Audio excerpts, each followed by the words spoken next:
함께 제가 이 본문을 가지고 금요 은혜 밤 때 다뤘는데요. 오늘 좀 한번 더 다루려고 하는데 100 아니 이제 60살이 되어서 한갑을 맞은 노부부가 있었답니다. 요즘에 아마 회갑잔치 안 하는데 그 당시 이제 한갑잔치에 요술램프를 선물로 받았답니다. 근데 이 요술램프는 꼭 한 가지씩 소원을 말할 수 있는데 할머니가 소원을 말했대요. 진이야 진이야 할아버지하고 세계를 여행했으면 좋겠다 그랬더니 연기가 뿅 나면서 항공권, 세계 곳곳에 호텔 예약권이 막 뚝뚝뚝 떨어지더랍니다. 근데 할아버지가 이거 어떻게 얻은 선물입니까? 진이야 진이야 이왕 여행하는 김에 나보다 30이나 젊은 여자하고 세계를 여행했으면 좋겠다 그랬더니 뿅 연기가 나타나더니 할아버지가 90세가 됐더랍니다. 여러분 어리석은 사람들은 환경이 바뀌면 내가 행복할 것이라고 생각합니다. 근데 여러분 내가 변하면 세상이 변하는 걸 깨닫지 못하고 늘 주위 사람들 바꿔보려고 하다가 불행에 우는 사람들이 우리 주위에 한둘이 아닙니다. 여러분 하루를 살더라도 낮이 있고 밤이 있죠. 평생 살아가다 보면 낮이 있고 밤이 있고 빛도 있고 그림자도 있습니다. 이게 인생입니다. 여러분 이런 인생이 잘 사는 법이 있습니다. 그게 뭘까요? 하나님 잘 믿고 예배하고 사는 것입니다. 오늘 시편 121편은요 성전에 올라가는 노래 중에 두 번째 해당되는 노래입니다. 이스라엘 사람들은 성전에 그러니까 예배하러 올라가기 전에 시편 120편부터 134편까지를 외우면서 부르면서 읊조리면서 묵상하면서 올라갑니다. 자, 한번 묻겠습니다. 자, 시편 120편부터 134편 외우시는 분. 손을 드신 줄 알았어요. 꼭 이럴 때 머리 넘기고 막 여기 찢어졌나 찾아보는 분들이 있는데 제가 보니까 한 분도. 여러분 유대인들은요 이 몇 명이 모이면 성경을 다 외울 정도로 하나님 앞에 전에 올라오는데 차 타다 환경을 보고 뭐 TV를 보고 아침에 그런 것이 아니라 성전에 올라갈 때마다 이 말씀 외우고 올라와요. 근데 처음 시작이 120편을 보면 환난 많은 어려운 세상에서 예배가 시작되는데 눈을 들어 주님을 바라봅니다. 즉 성전으로 올라가는 길이 때로는 험난하기도 하고 방해되는 것들이 가려져 있기도 합니다. 원수들의 공격이 있을 수 있고 부모나 남편의 반대가 있을 수도 있고 내 몸이 아플 때도 있고 내가 세상 일로 바쁠 때도 있어요. 그러나 그 어려움에도 불구하고 성전으로 올라간 사람은 복 있는 사람이다 얘기합니다. 왜냐? 그 길만이 생명의 길이고 은혜와 복을 받는 길이고 전능하신 하나님 만나는 길이기 때문입니다. 저는 이 시편 120편부터 134편까지 표제, 위에 있는 걸 표제라고 하는데 성전에 올라가는 노래라는 표제가 정말 마음에 듭니다. 왜냐? 성전은 쉽게 내려가는 곳이 아닙니다. 올라가는 노력과 인내가 필요합니다. 우리가 올라갈 때 거기 역사가 일어납니다. 여러분 신앙생활은 결코 쉬운 게 아닙니다. 올라가는 노력이 필요합니다. 땀 흘리는 노력이 필요합니다. 이 주의를 성수하기 위해서 다른 걸 잘라내는 그 정말 결단이 필요합니다. 그리고 올라가다 보면 그 안에 기쁨이 있습니다. 은혜가 충만합니다. 여러분 신앙생활은요 올라가다 보면 주님 만나요. 저는 우리 성도들의 신앙이 자꾸 내려가는 신앙이 아니라 믿음이 올라가는 그런 축복된 신앙 되기를 주의 이름으로 축복합니다. 오늘 시편을 살펴보면서 함께 정말 우리 하나님에 대해서 은혜를 나누기를 원합니다. 첫째, 우리 같이 읽어보겠습니다. 눈을 드십시오. 천지를 창조한 하나님께서 나를 도우십니다. 여러분 제가 이스라엘 가보니까 산이 참 많아요. 그러니까 예루살렘 성전인 산을 시온산이라고 합니다. 근데 여기 산은 그 산을 가리킬 수도 있고 정말 하여튼 이스라엘 역사에 있어서 이 산은 어떤 환경적인 것보다 하나님의 임재가 나타나는 거룩한 곳을 상징합니다. 자, 모리아산, 호렙산, 갈멜산 하나님 임재하셨고 변화산에서 우리 주님 정말 그곳에 하나님의 영광이 나타났죠. 그러니까 여러분 눈을 들어 산을 보라는 것은요 하나님의 임재가 있는 거룩한 곳을 보라는 것입니다. 즉 성전으로 여러분이 이 교회로 예배하러 올라올 때 내가 마음의 확신을 가지고 봐야 하는 것은 그래 이곳에 하나님이 계셔. 하나님의 임재가 있어. 여러분 이 확신을 가지고 올라오라는 거예요. 저는 오늘 아침에 예배하러 올라올 때요 얼마나 기쁜지 몰라요. 왜? 이곳에 하나님의 임재가 있는 곳에 내가 가서 감히 하나님을 예배한다. 하나님의 임재가 있다.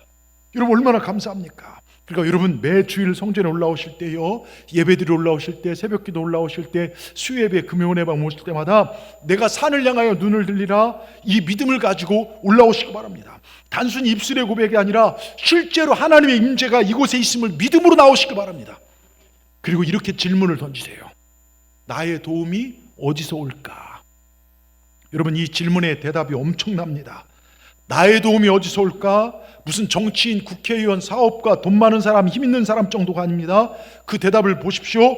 나의 도움은 천지를 지신 여호와께로다. 여러분 가슴 뛰지 않습니까? 근데 왜 표정들이 다 멍한 표정? 자, 저를 보십시오. 나를 도우신 분이 누구라고요? 천지를 지신 하나님이시라는 겁니다. 천지를 지신 여호와 하나님이시라는 것입니다. 하나님의 임재를 사모하며 예배 현장으로 달려나온 나를 도우신 분은 그냥 막연한 사람이 아니라 천지를 창조하신 하나님이라는 것입니다. 여러분 이 사실을 믿으시기 바랍니다. 그러니까요, 이 한 번의 예배가 얼마나 우리에게 능력이 되는지, 힘이 있는지를 아셔야 합니다. 그래서 한 번의 예배가 생명을 살리기도 하고 예배의 성공자가 인생의 성공자가 되는 것입니다. 우리 학생들 고개 드십시오. 저를 잘 보세요. 니들 절대로 예배를 학원은 가는 것보다 우습게 여기면 안 돼요. 예? 학원은 너희들에게 실력을 좀 키울 수 있을지 모르지만 너희를 구원할 수 없습니다. 예배만이, 하나님만 여러분을 구원합니다. 말 나온 김에요, 여기 중학교 이번에 들어간 1학년 준서랑 하엘이랑 싸움 났대요. 예를 들은 거야. 니네 싸운 게 아니고 예를 들어서 왜 싸웠냐면 닭이 먼저냐 알이 먼저냐 두고 막 말싸움이 벌어졌어요. 야, 닭이 먼저지, 닭이 있어야 알을 낳지. 그랬더니 하엘이가 알이 없는데 닭이 어떻게 생기냐 바보야. 야, 닭이 없는데 누가 알을 낳냐. 실컷 싸우다가 엄마에게 갔대요. 엄마가 두 아이에게 이제 묻습니다. 엄마가 먼저일까 아기가 먼저일까? 결론은 쉽죠. 엄마가 먼저죠. 여러분 이 천지 우주 만물이 어떻게 생겼는가 문제를 두고요, 이 세상이 저절로 생겨났다 주장하면 진화론입니다. 하나님 만드셨다 창조론이 됩니다. 누가 만든지 모른다 무신론이에요. 근데요, 이 싸움은요 영적인 전쟁입니다. 자, 창조의 문제는 역사의 주인이 누구냐 이 문제입니다. 이거 예수 믿는 사람 잘 짚고 넘어가야 돼요. 여러분 앞으로 500년 후 과학자들이요 흙으로 사람을 만들 수 있게 됐다고 합니다. 그래서 하나님께 도전장을 냈대요. 하나님, 우리도 이제 흙으로 사람을 만들 수 있습니다.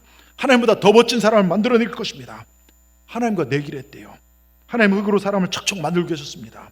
과학자들도 흙으로 사람을 척척 만들자 하나님께서 과학자들에게 말씀하셨대요. 야, 이놈들아, 니네들은 니네가 만든 흙을 쓸 일이지 왜 내가 만든 흙을 쓰고 있어? 그래서 과학자들이 포기를 했대요. 여러분 진화론은요, 잘 들으세요. 학생들도 어떻게 무에서 유가 되었는가 거기에 대한 답이 없어요. 그러니까 무기체가 유기체가 되고 유기체가 인격체, 사람이 됐는지 인격이 됐는지 답이 없습니다. 사실 과학은요, 하나님의 신비인 인간의 몸 하나도 완전히 알지 못하여 아직 많은 병의 원인조차 알지 못하고 있지 않습니까? 제가 예전에 그 서울대 의사랑 국립암센터 진단방송 과장 또 서울대병원 원장했던 이런 분들과 해외 선교를 아프리카를 같이 간 적이 있어요. 저녁마다 제가 그들을 지도하고 예배하고 그런 각자 고백을 하는데 한 그 의사분들이 그런 얘기를 해요. 인간이 치료할 수 있는 병은 사실 그렇게 많지 않습니다. 그런데 날이 갈수록 치료가 어려운 병들이 생겨납니다. 의학적 한계가 분명히 있습니다. 그런데 그 다음 얘기가 저한테 마음이 와닿은 게, 제가 병원에서 볼 때 죽어야 할 사람이 기도를 통해 살아나는 걸 보게 됩니다. 그러면서 하나님을 인정할 수밖에 없습니다. 이 얘기를 직접 들었어요. 여러분 나사나 세계 최고의 우주항공공화국에 우주를 연구하다가 과학을 연구하다 주님께로 돌아온 과학자들이 많다는 거예요. 베이컨이라는 학자가 이런 얘기를 해요. 서툰 과학은 사람을 하나님께도 멀어지게 합니다. 그러나 제대로 된 과학은 인간을 하나님께 돌아가게 해준다는 거예요. 여러분 하나님 만든 이 우주를 한번 보십시오. 저는 그런 걸 잘 모르지만 한동대학교, 우리나라 수제 그 대학교를 만들어 총장했던 김영길 박사님이요 이런 얘기를 해요. 우리가 살고 있는 무게가, 지구의 무게가 6조 톤의 10억 배래요. 엄청나요. 이게 말로 표현하기 어렵죠. 태양은 지구의 109배지만 질량은 33만 배래요. 무게가요. 자, 안테레스별은 태양의 6,400배래요. 우주 가운데 이런 별들이 10만 개 정도, 10만 배가 많대요. 자, 어느 정도 되느냐? 전 세계 바닷가에 가서 널려있는 모래알 만큼 하늘에 별이 많습니다. 자, 이 어마어마한 별들이 오차가 없이 지금 잘 운행되고 있어요. 지구는요 시속 1650km 속도로 자전하면서 시속 약 11만 km의 속도로 365일 5시간 49분 만에 태양을 한 바퀴 돌아요. 이걸 뭐라 하죠? 공전. 표정들이 무슨 목사님 지금 지구가 돌고 있으면 느끼는데 하나 그렇게 돌고 있어요. 자전 공전. 예? 우리 학생들 알지? 자전 공전. 지구는 그렇게 돌고 있습니다. 달은요 시속 4,750km로 29일 12시간 만에 지구를 한 바퀴 돌아요. 자, 만약 지구나 달의 속도, 회전 속도가 각도에서요 0.1mm만 틀어져도요 그날로 지구는 멸망이랍니다. 여러분, 자동차 몇 대가 길거리에 왔다 갔다 하도 사고 나기 십상인데 어마어마한 우주가 조금의 오차도 없이 운행되어진다. 여러분, 이게 진화론으로 설명이 됩니까? 하나님 없이 이해가 되냐 이거예요. 그래서 우주를 연구한 과학자들이 우주를 볼 때마다 이건 창조주의 손길을 본다는 거예요. 여러분, 어릴 때 별똥별을 보잖아요. 가끔 별들이 지구로 떨어지지만 지구에 도달하기 전에 대극권, 성층권을 뚫면서 이게 거기서 불빛체가 되어 사라집니다. 그 별이 그대로 떨어지면요 지구 멸망이에요. 여러분, 진화론자들은요 우연히 폭발에 의해서 정말 만들어졌다고 주장하고 있습니다. 여러분, 이 주장이 이런 논리와 같습니다. 그 과학자가 그런 얘기를 해요. 먼 훗날 공장에서 하는 일을 로봇이 하는 날이 올 것입니다. 전쟁을 하더라도 사람들은 뒤에서 조종만 하고 로봇들이 현장에 가서 싸움을 하는 날이 오게 될 것이다. 이거를 한 10몇 년 전에 이 김영길 총장님 얘기를 한 거예요. 근데 지금 앞으로 그렇게 되잖아요. AI 시대 갖고서 아틀라스 모아서 자동차가 막 더 만들고 지금 그런 일이 이루어지고 있잖아요. 근데 이제 전쟁이 일어났어요. 지구의 핵전쟁, 화학전쟁이 일어나게 될 것이고 생명을 가진 모든 생명체는 동물이 식물이 싹 씨가 말라 죽어버립니다. 로봇만 남았어요. 세월이 흐른 다음에 로봇들이 야, 우리가 어떻게 만들어졌지? 설명해 줄 사람이 없습니다. 그래서 자기들이 연구를 해보니까 자기 몸을 분석하니까 여기 납도 있고 아연도 있고 철도 있고 구리도 있고 인도 있어요. 그 땅을 조사해보니까 땅에 똑같은 성분들이 있거든요. 땅에 있는 것들이 어느 날 자기들끼리 폭발하면서 우리 같은 로봇이 정교하게 만들어졌다. 이렇게 주장하는 거와 조금도 다를 바가 없다는 거예요. 여러분, 이 어리석은 로봇들의 주장과 오늘 진화론자의 주장 무엇이 다를 바가 있냐 이거예요. 여러분, 미국의 생물학자인 에딘 코클린이라는 유명한 교수는요 진화론의 허구성을 이렇게 얘기합니다. 인쇄소가 폭발한 결과 아무런 원고도 없는데 갑자기 대형 백과사전이 나온 거예요. 재본되어서 세상에 나왔다. 여러분, 물리학자인 한동대 김영길 총장 이 이야기를 좀 더 해보면요 우주의 모든 생물체의 가장 기본 단위가 아미노산이에요. 아미노산 들어보셨죠? 이 아미노산이 있어요. 하여튼 그런 게 있어요. 이럴 때 모를 때는요 이렇게 끄덕하면요 이 사람 실력 있는데 이렇게 인정받습니다. 자, 이 아미노산이요 가장 작은 단백질을 형성할 수 있는 확률이 10의 130승분의 1이래요. 그런 게 있어요. 하여튼 그리고 이 단백질이 가장 작은 생명체 하나를 만들 수 있는 확률이 10의 167만 6,260승분의 1이래요. 즉 무한대라는 거예요. 무한대. 여러분, 무한대 일, 이거 불가능이라는 겁니다. 지구가 수억 년이 지나도 생명이 우연히 만들어질 수 있어요. 아미노산이 결합돼서 세포를 만들고 세포가 결합돼서 사람을 만든다. 이거 있을 수가 없다는 것입니다. 여러분, 진화론자들이 주장하는 가장 큰 근거가 화석입니다. 그렇다면 중간 단계 화석이 나와야 하잖아요. 그런데 중간 단계 화석이 발견된 적이 없어요. 시조새가 있는데 파충류와 조류의 중간이 아니라 철저하게 조류로 밝혀졌어요. 여러분, 5억 년이 됐다는 바퀴벌레 와서 5천만 년이 되었다는 박쥐 와서 오늘날 바퀴벌레, 여러분 박쥐 똑같습니다. 유인원 가운데요 직립보행 무릎뼈가 발견된 화석은 하나도 없습니다. 여러분, 진화는요 지금도 진화돼야 돼요. 진화는 퇴보가 있을 수가 없습니다. 그렇다면 아프리카 원숭이나 저 동물의 원숭이가 어느 날 딱 보니까 사람들 갖고서 여러분 동사무소 가서 나 주민등록 해달라고 사람 됐다고 이런 일이 없잖아요. 여러분, 이런 터무니없는 진화론 과학에뿐만 아니라 지금 전 세계에서 우리나라 학교만 애들한테 가르치고 있어요. 여러분, 이게 굉장히 심각한 문제입니다. 1980년대부터 미국은요 대부분 주에서 창조론을 가르치고 이 창조론의 과학적 설명인 모든 생명체는 설계도에 따라 만들어졌다는 지적 설계를 인정한 센토럼 법안, 이 사인한 사람이 조지 부시 대통령이에요. 여러분, 하나님의 시간과 공간, 천지를 만드셨다는 신앙 고백은요 단순히 이건 과학 문제가 아니라 내 인생관, 역사관, 종말관 모든 걸 가르칩니다. 자, 닭이 먼저냐 알이 먼저냐라는 책이 있어요. 거기 책을 보니까 이런 내용이 나와요. 강과 바다, 호수에요 수많은 종류의 물고기들과 생물들이 살아갑니다.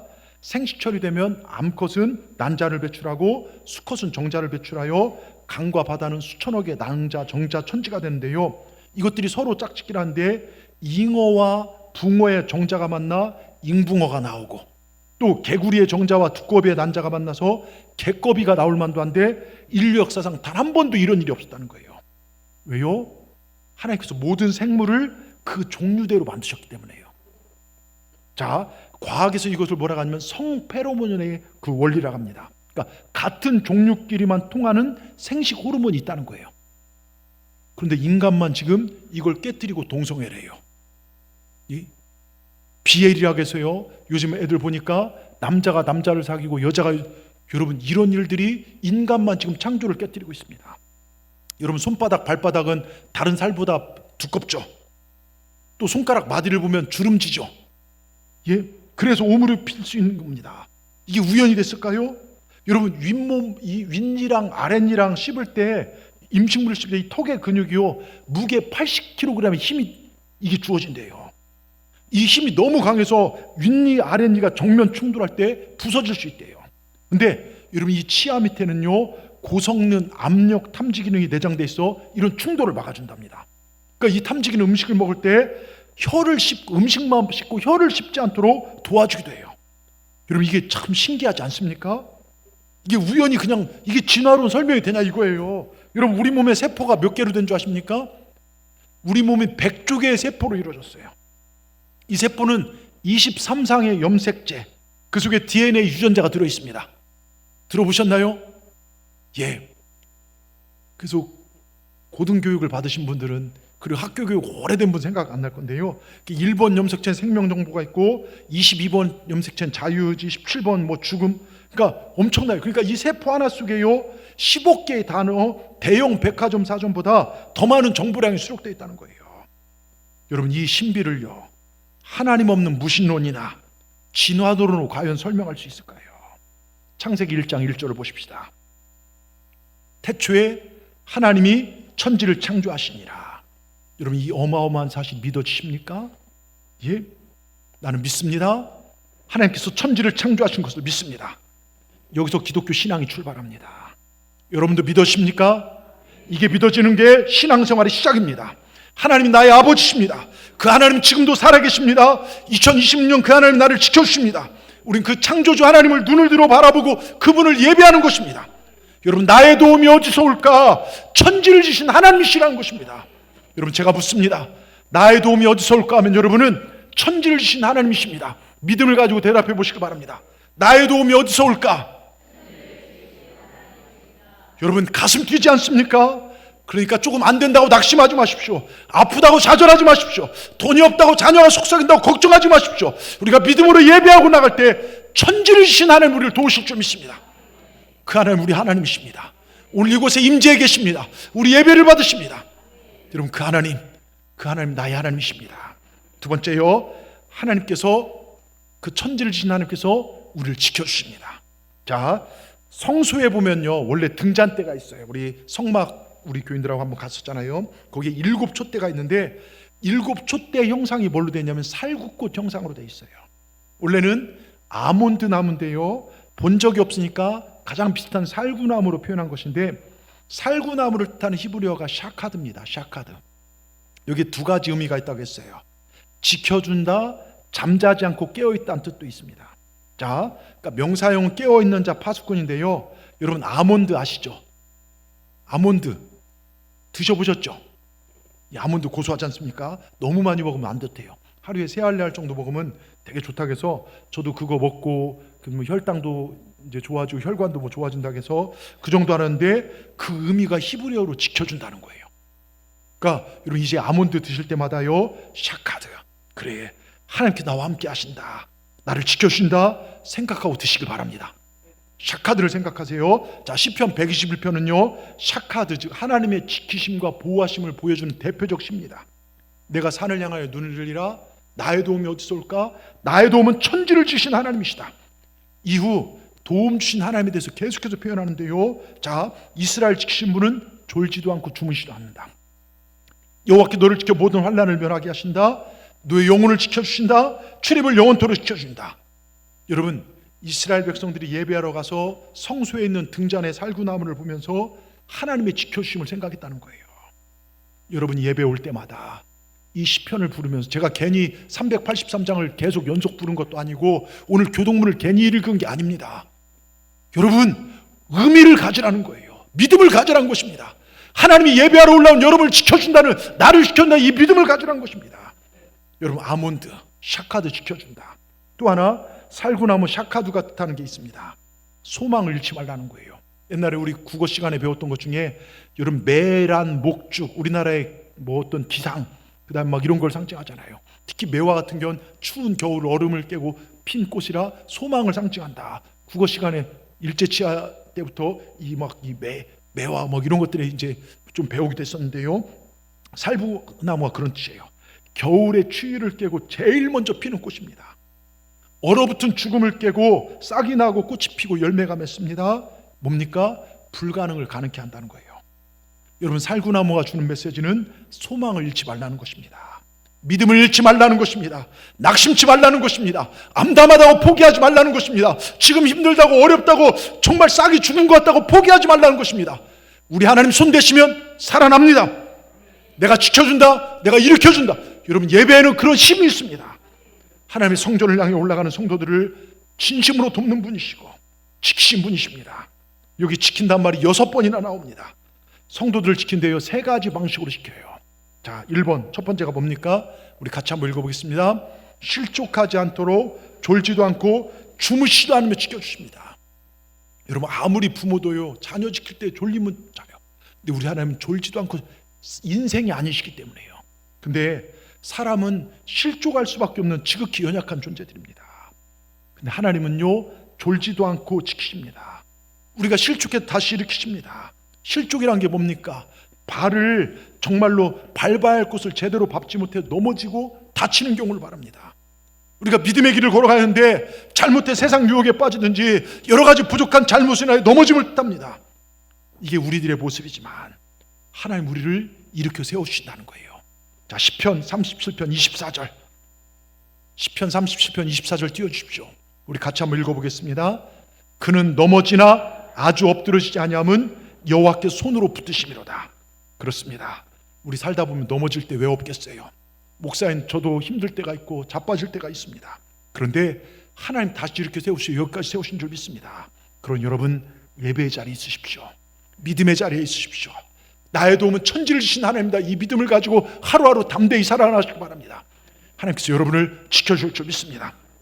두 번째요, 그늘이 되면서 지켜주신다는 거예요. 자, 5절 6절을 한번 같이 읽어보겠습니다. 같이 읽습니다. 여호와는 너를 지키시니라. 여호와께서 내 오른쪽에서 너의 그늘이 되시나니 낮의 해가 너를 상하게 하지 아니하며 밤의 달도 너를 해치 아니하리로다. 여러분 보세요. 예루살렘 이 중동을 가보면요, 이 사람들이 예배드려 가는 게 우리처럼 차 타고 편하게 오는 게 아니에요. 예루살렘에 사는 사람들은 별로 많지도 않아요. 먼 곳에서 옵니다. 사막과 광야를 통과해야 합니다. 여러분, 중동의 한낮의 기온요 엄청나게 뜨겁습니다. 그 뜨거운 햇빛 앞에 사람들은 속수무책 거기 살 수가 없어요. 또한 밤에는요 영하로 떨어집니다. 그런 사람이 버텨내지를 못합니다. 여러분, 인생을 살다 보면 뜨거운 태양이 비추는 상황을 혼자 터벅터벅 목말라 걸어갈 때가 있습니다. 또한 밤에 차갑고 고독스러운 그 거리를 홀로 걸어갈 때가 있습니다. 그런데 그때 하나님 우리 그늘이 되어주신다는 겁니다. 낮의 해와 밤의 달이 너를 해치 못하도록 우리를 지켜주신다는 것입니다. 여기 밤의 달이라는 표현 중에요, 밤의 달이 환하면 좋잖아요. 그런데 그 길을 걸을 때 환한 길을 내가 걸어가면요 멀리 강도와 도둑대가 그걸 본다는 거예요. 여러분, 무슨 얘기입니까? 그들로부터 우리를 지켜준다는 거예요. 이 시대 도둑과 강도들이 얼마나 많습니까?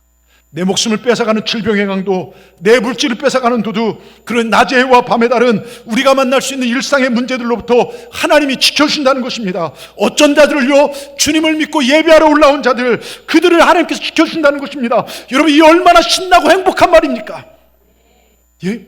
하나님이 여러분을 지켜주신다는 거예요. 여러분, 감사함으로 예배하시기 바랍니다.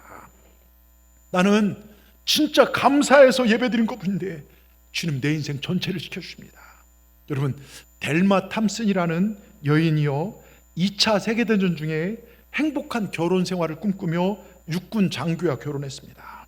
근데 남편을 따라 캘리포니아에 있는 모제부 사막 육군 훈련 캠프로 왔어요. 남편은 군인 가지만 혼자 남아서 사막에 모래바람 가득 찬 그곳에서 삶은 진짜 외롭고 혼자 너무 고독한 것입니다. 그러니까 막 이곳에 오게 한 남편에게 불평을 서슴지 않았고, 이로 인해 결혼 생활이 점점 어려워져 파국의 위험까지 이르게 되자 장군인 아버지에게 선처를 했어요. 그때 아버지로부터 답장의 내용이 단 한 줄, 감옥에 두 죄수가 있었단다. 한 사람 밤하늘에 반짝이는 별을 헤아리며 살았고, 다른 한 사람 감옥에 굴러다니는 먼지를 세며 살았단다. 이 내용이 전부였습니다. 이 편지를 받아들고 곰곰이 생각하던 그녀는 큰 깨달음을 받고 하나님의 인도를 간구하기 시작합니다. 그리고 주변을 살피던 중 그녀는 인디언이 사는 동네를 방문하여 그들의 생활 습성과 사막의 여러 생리들을 연구하기 시작했습니다. 그 결과를 모아 책을 썼습니다. 그것이 바로 빛나는 성벽이라는 사막에 관한 최고의 소설이 되었습니다. 이 소설을 쓰게 된 배경을 묻는 기자의 질문에 이렇게 대답했다고 합니다. 제가 환경에 대하여 원망하며 무료한 삶을 보낼 때 저는 불행했고 아무것도 달라지지 않았습니다.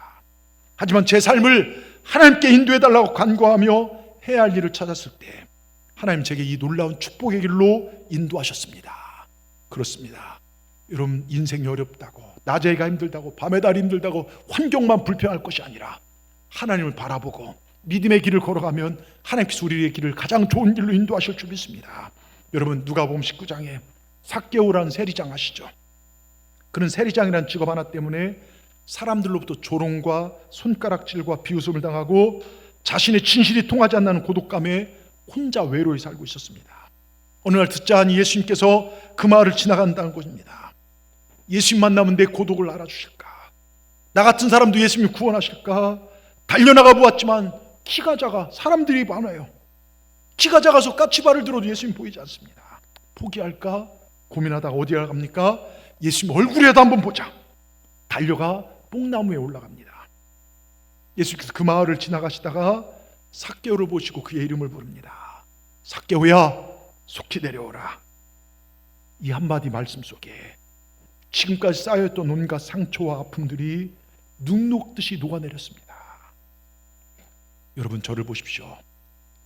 이 시간 여러분의 어떤 문제를 짊어지고 교회에 오셨습니까? 어떤 상처를 안고 오시지 않았습니까? 해결되지 않는 인생의 무거운 짐을 지고 터벅터벅 교회로 오신 분 계십니까?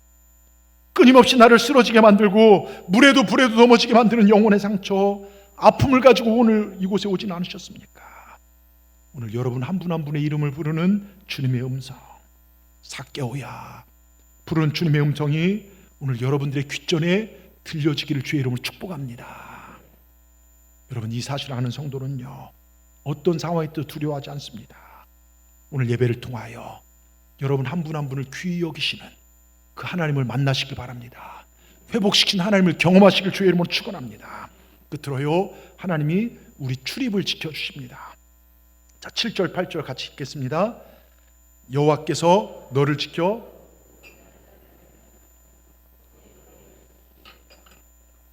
여호와께서 내 출입을 지금부터 영원까지 지키시리로다. 여기 너희 출입이라는 말은요, 내 생활 전부를 의미합니다. 여러분, 사람은요, 아침에 나갔다가 저녁에 집을 들어가는 게 대부분 일반적인 사람들의 삶입니다. 학생도 니네 아침에 학교 가지, 밤에 학교 안 가지. 그래요. 아침에 학교 가서 저녁에 들어옵니다. 장사하는 분도 아침에 장사터로 나갔다가 저녁에 들어와요. 여러분, 하나님께 출입을 지켜주셔서 안전하게 우리가 살아가는 겁니다. 인사할 때 뭐라고 합니까? 학교 다녀오겠습니다. 나 다녀오겠게요. 잘 다녀오너라. 차 조심하라. 조심히 다녀오세요. 이렇게 말합니다. 그런데 어제 하루에만요, 안녕히 다녀오겠습니다 하고 나갔다가 집에 못 들어온 사람이 하루에 100여 명이 넘는데 우리나라예요. 예? 여러분, 내가 조심하라고 해도 사고나 또 강도 이런 일도 내세요, 집에 돌아가지 못한 사람이 많다는 것이죠. 여러분, 하나님이 지켜주지 않으면 사고를 만나고, 그래서 전 세계적으로 따져보니까 하루에 1만 6천 명 정도가 전쟁이나 길을 가다가 사고로 해요, 폭격으로 해요. 이번에 보세요, 미사일 하나 잘못 쏴서 초등학생 애들 학교에 있다가 107명 애들 그대로 죽었잖아요. 여러분, 그래서 돌아올 때까지 마음이 조마조마하는 거예요. 가족 같이 봐야 돌아와야 한숨이 놓이죠. 여러분, 하나님이 여러분의 출입을 지켜주시기를 의지하고 기도하시기 바랍니다. 우리 하나님 여러분을 지켜주셔서 우리가 여기까지 온 줄 믿습니다. 우리 하나님 하루만 지켜주시고 1년만 지켜주시고 한 달만 지켜주신 분이 아니라 지금부터 영원까지 지켜주신다는 거예요. 예배하는 자를 말입니다. 어떤 인디안 주장이요, 외아들에게 왕위를 물려주라고 했으나 이 철없는 아들은 왜소하고 소심하고 용기 없어 그걸 거절하고 있어요. 화가 난 아버지는 그 아들을 밀림으로 끌고 나무에 묶어버렸습니다. 내일 아침 네가 살아오면 내가 너를 살려두고 왕위를 물려주시지만 그렇지 않으면 너는 짐승의 밥이 되고야 말 것이다. 마음을 잘 준비해라. 밤이 깊어가자 혼자 무서움 속에 있는데요, 번뜩이는 눈빛을 하며 맹수들이 한 마리 두 마리 나타나기 시작합니다. 모기가 묶여있으니까 덤벼들 어흥 하는데요, 앞에서 퍽 쓰러지고 맙니다. 또 퍽퍽 쓰러집니다. 새벽녘 깜짝 놀란 아들이 새벽을 맞이해서 보니까요, 저만침 아버지가 활을 들고 자식을, 아들을 본 빙글에 서 있는 거예요. 나는 힘이 없지만 우리 아버지가 나와 함께 하시는구나. 나는 어떻게 할지 모르겠지만 아버지가 도와주신다는 뜻이구나. 여러분, 주님은요, 험한 세상, 우는 사자처럼 우리에게 달려드는 마귀의 세력으로부터 우리들을 보호하시기 위해 우리들과 함께 해주십니다. 여러분 믿으시길 바랍니다. 우리 주님 약속하셨어요. 요한복음 14장 18절에 뭐라고 써 있습니까? 내가 너희를 고아와 같이 버려두지 아니하고 너에게로 오리라. 그리고 마태복음 28장 20절 뭐라고 써 있습니까? 내가 세상 끝날까지 너희와 항상 함께 있으리라. 아멘. 세상 끝날까지 주님이 나와 함께함을 믿으시길 바랍니다. 하나님은 우리를 지키시는 분이십니다. 여러분, 저는 어렸을 때요, 제가 이제 충청도와 전라도의 경계 그쪽에 살다 보니까 좀 약간 내륙이죠. 거기는 바다도 안 보이고, 바다 보려면 군산까지 가야 돼요. 1시간 정도 차를 타고 이렇게 가는데, 근데요, 철새 이동하는 걸 참 많이 봤어요. 제가 신방 때도 얘기했지만 해마다 겨울이 되면요, 수많은 철새들이 저희 동네를 막 지나가고 그 논에 막 앉았다가 가기도 하는 거 봤는데, 그때 제 안에 드는 의문점 하나가 있었어요. 우리가 머리 나쁜 사람, 기억력 안 좋은 사람 놀릴 때 뭐라 하죠? 야, 이 새대가리야, 이 닭대가리야. 뭐 살면서 종종 들으셨던 얘기 아니십니까? 예? 예? 근데 정말 여러분, 이 머리 나쁜 새들이 어떻게 때마다 날아갈 때를 알고, 그리고 날아갈 방향을 알고, 그것도 2만 리 정도로 이동하는데, 2만 리 엄청난 겁니다. 2만 리 정도로 이동하는데 날아갈 능력이 있고, 또 어디로 가야 할지 방향을 알까? 저도 낯선 곳에 갔다가 여러분 길을 잃어서 잘못해서 고생한 적이 있는데 어떻게 머리 나쁜 새들이 방향을 알 수 있을까 고민했었어요. 근데 성경 마태복음 6장 26절 읽다가 이렇게 써 있어요. 공중의 새를 보라, 심지도 않고 거두지도 않고 창고에 모아들이지도 아니하되 너희 하늘아버지께서 기르시나니. 그런데 그 뒤에 뭐라고 써 있는 줄 아십니까? 너희는 이것들보다 귀하지 아니하냐. 여러분은 하나님이 피시고 먹이신 저 새들보다 훨씬 더 귀하다는 거예요. 여러분 한 분 한 분이 그런 귀한 존재라는 것입니다. 걱정하지 마라, 내만 믿어라, 내가 너를 지켜주마 말씀하신 분이 우리 하나님이십니다. 여러분, 이 거룩한 자부심을 가지길 주의 이름으로 축원합니다. 여러분 한 분 한 분 하나님께 귀하게 여기신 존재들입니다. 지금 당한 어려움과 아픔을 보지 마십시오. 내 처지나 형편을 바라보지 마시고 하나님께서 나를 귀하게 여기신다는 이 믿음을 가지고 나를 보시길 바랍니다. 여러분, 오늘 이 시편요 불과 8절로 되어 있지만 매 절마다 도움이란 말이 2번 있고요, 직신한 말이 6번 나오고요, 상치 아니하고 해치 아니한단 말이 각각 1번 나옵니다. 하나님께서 우리를 지켜준다는 거예요. 여러분, 세상에요 천재지변이 많고 또 대형 사고가 얼마나 많이 있습니까? 근데 누구나 다 그렇게 보호를 받는 게 아니에요. 여러분, 특별히 외국 사람들이요, 제가 외국 나가서 들었는데 한국에서 왔다면 놀래요. 왜냐면 우리는 북녘 땅을 북을 머리에 이고 살잖아요.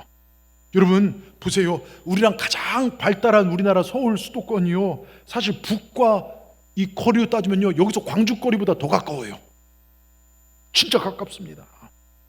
그리고 의정부 파주는 훨씬 더 가깝죠. 근데 우리는 이렇게 평안하게 잘 삽니다. 왜 그럴까요? 저는 하나님이 지켜주시고 이 땅에 예배하는 정말 자들을 지켜주시기 때문에 그렇다고 믿습니다. 여러분, 환난 많은 세상 속에서 성전을 향해 올라가는 그 성도들을 하나님 지켜주신다는 거예요. 힘들고 어렵지만 주를 위해 나가는 자는 우리 모두를 우리 주님께 지켜주실 걸 믿으시길 바랍니다. 그래서 믿음 안에 사는 사람은요, 출입을 지켜주실 뿐만 아니라 신명기 28장 6절 말씀을 보니까 더 기쁜 말씀이 있어요. 우리 같이 한번 읽어보겠습니다. 네가 들어와도 복을 받고 나가도 복을 받을 것이라. 무엇이라 써 있습니까? 들어와도 복을 받고 나가도 복을 받는다는 거예요. 하나님 믿고 예배하며 하나님의 보호 아래 있는 사람은요, 지킴받을 뿐만 아니라 어딜 가든 복덩이라는 거예요. 저는 우리 동산의 성도님들이 어딜 가든 복덩이 되기를 주의 이름으로 축원합니다. 오늘 기도한 우리 박성원 권사님 사업이 또 이번 주부터 또 가서 하는데 정말 하나님 그곳에 복덩어리로 돼서 잘 되게 하실 줄 믿습니다. 여러분 모두의 삶이 복이 되기를 주의 이름으로 축원합니다. 그리고요, 하나님 믿고 예배하며 하나님 보호하는 사람은 지킴받을 뿐만 아니라 들어오고 나가고 복을 받는 뿐만 아니라 여러분 그 보호 아래 있는 사람은요, 시작뿐만 아니라 마무리도 좋다는 거예요. 그러니까 하나님께서 우리 출입을 지키실 때 언제까지요? 영원까지 지킨다는 거예요. 그러니까 하나님께서 내가 구원을 이뤄가는 게 아니라 우리의 구원을 하나님께서 완성시켜 간다는 거예요.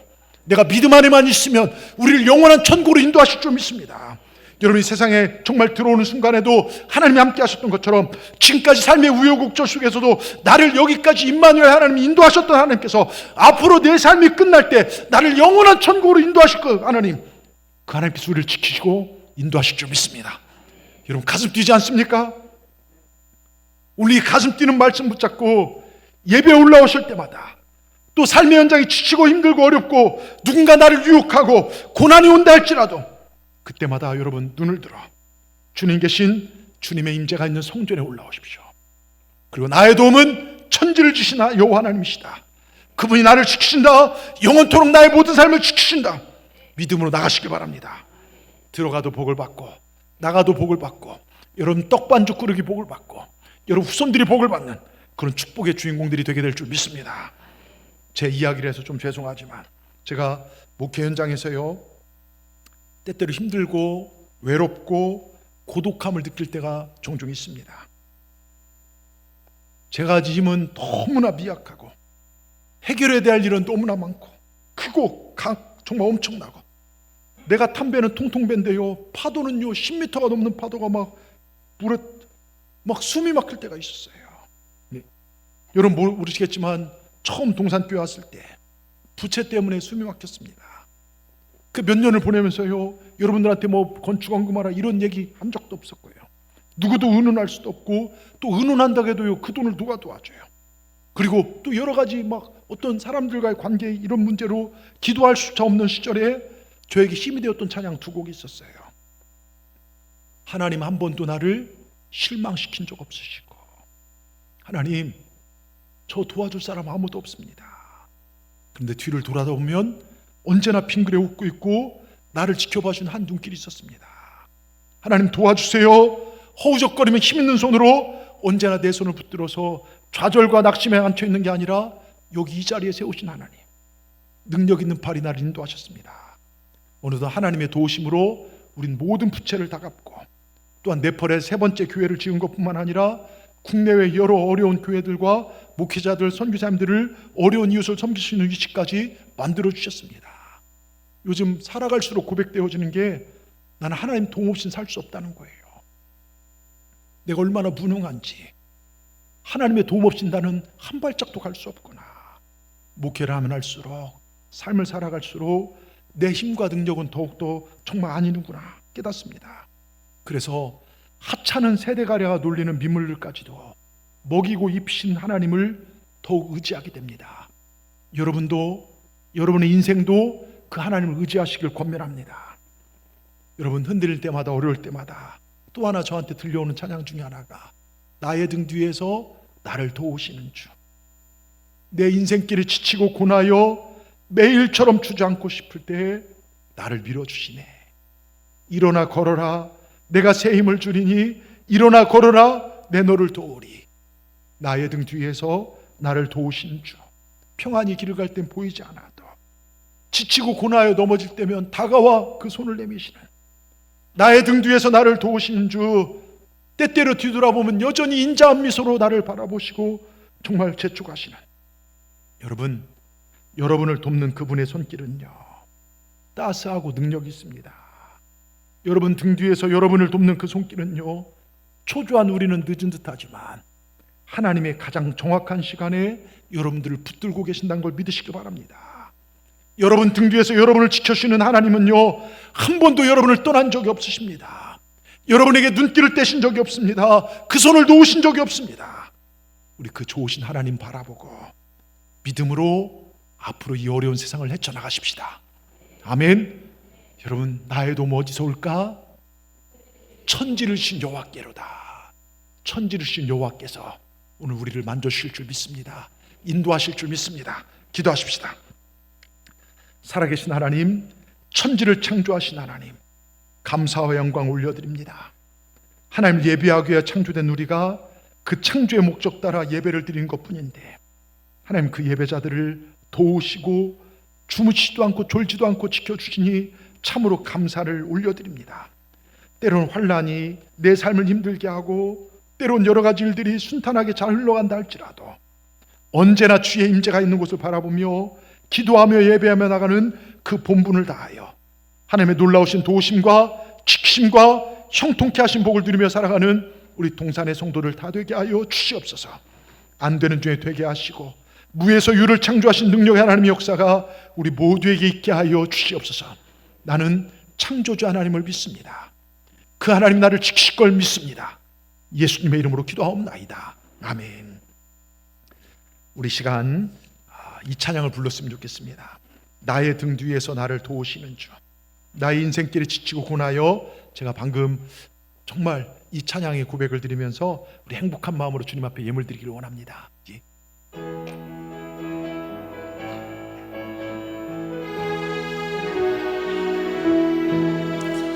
나의 등 뒤에서 나를 도우시는 주, 나의 인생 길에서 지치고 고나여 매일처럼 주저앉고 싶을 때 나를 밀어주시네. 일어나 걸어라, 일어나 걸어라, 내가 새 힘을 주리니.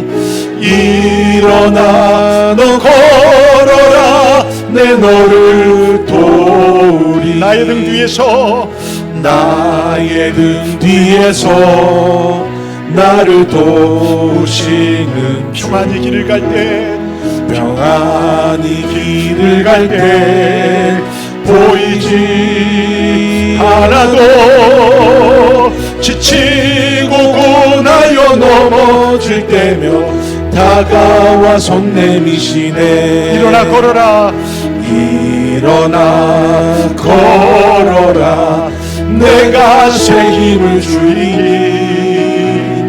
일어나 너 걸어라, 내 너를 도우리. 나의 등 뒤에서, 나의 등 뒤에서 나를 도우시는 때때로 뒤돌아보면 여전히 계십니다.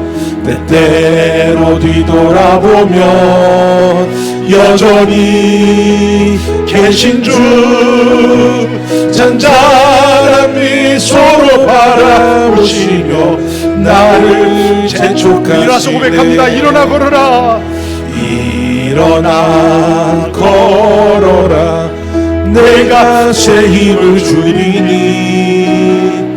일어나 너 걸어라, 내 너를 도우리. 주님 말씀하십니다. 일어나 걸어라, 일어나 걸어라, 내가 새 힘을 주리니.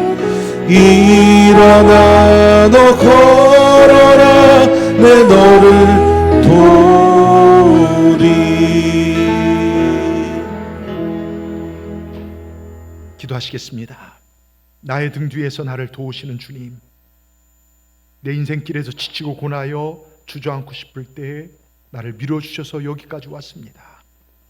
때때로 뒤돌아보면 혼자인 것 같지만 여전히 계시고 잔잔한 미소로 나를 바라보신 주님, 그 주님께서 계셨기에 숨쉬고 지금까지 살아온 줄 믿습니다. 앞으로도 내 출입을 영원까지 시키실 줄 믿습니다. 하나님, 우리가 온전한 믿음으로 설 수 있도록 인도하여 주시옵소서. 정말로 감사를 드립니다. 오늘 진짜 감사하는 마음으로 주님 앞에 예배 드릴 때 우리 예배를 흠양하여 주시고, 또한 우리가 하나님 말씀에 순종하여 귀한 예물들을 주님 앞에 올려드립니다. 소득의 11조를 드립니다. 이런 예물이 아니라 하나님과 나와의 관계입니다. 구약의 마지막 말라기를 통해 말씀하신 것처럼 우리 구원을 이루어 주시고 십의 구를 축복하시고 우리 믿음을 온전히 세워 주시옵소서. 또한 건축과 선교로 하나님 나라 지경 확장을 위해 예물 드린 손길들을 기억하시고 하나님 복의 복을 덧입혀 주시옵소서. 감사한 자의 감사가 차고 넘칠 수 있도록 은혜를 베풀어 주시옵소서. 그리고 주의 일을 위해 힘쓰는 자들, 주의 교회의 여러 가지 비전에 발맞춰 나간 자들에게 하나님 건강과 생명을 덧입혀 주시옵소서.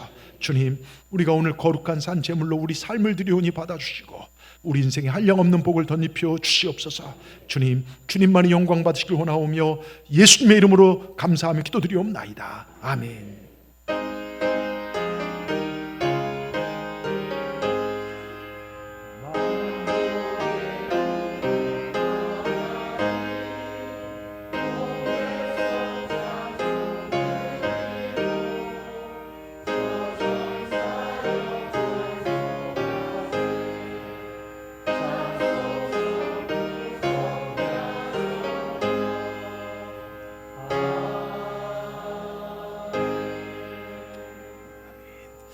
우리 전우자심과 이렇게 인사했으면 좋겠습니다. 하나님이 나를 지키십니다. 믿음으로 예배한 자를 지키십니다. 여러분, 하나님께서 믿음으로 예배한 여러분을 반드시 지켜줄 줄 믿습니다. 이 믿음을 가지고 정말 천지를 창조한 하나님 나를 지켜준다는 믿음을 가지고 여러분 삶의 현장에 돌아가셔서 주님과 동행하시고 승리하신 여러분 되시길 바랍니다. 우리 마지막 찬양이 하나님 한 번도 나를 이후로도 영원토록 나를 지키시리라 확신 가지고 돌아가시길 바랍니다.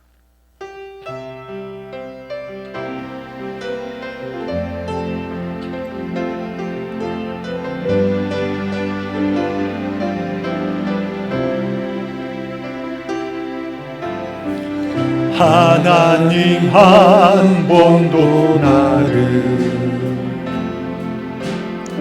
실망시킨 적 없으시고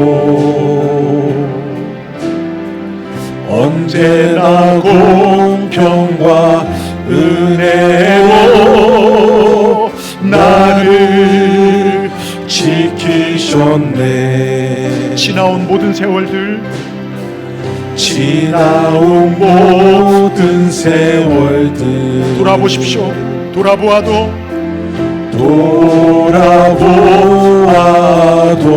어느 것 하나 주의 손길, 그 어느 것 하나 주의 손길 안 미친 것 전혀 없네. 신실하신 주님, 오 신실하신 주, 오 신실하신 주, 내 너를 떠나지도 않으리라. 내 너를 떠나지도 않으리라. 내 너를 버리지도 않으리라. 약속하셨던 주님, 그 약속을 지키사, 그 약속을 지키사 이후로도 영원토록, 이후로도 영원토록 나를 지키시리라 확신하네. 오 신실하신 주님을 찬양합시다. 오 신실하신 주, 오 신실하신 주, 내 너를 떠나지도 않으리라.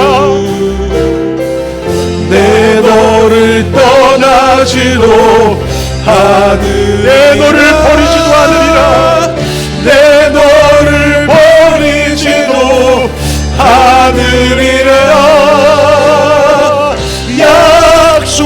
약속하셨던 주님, 그 약속을 지키사, 그 약속을 지키사 이후로도 영원토록 나를 지키시리라 확신하네. 이후로도 영원토록, 이후로도 영원토록 나를 지키시리라 확신하네.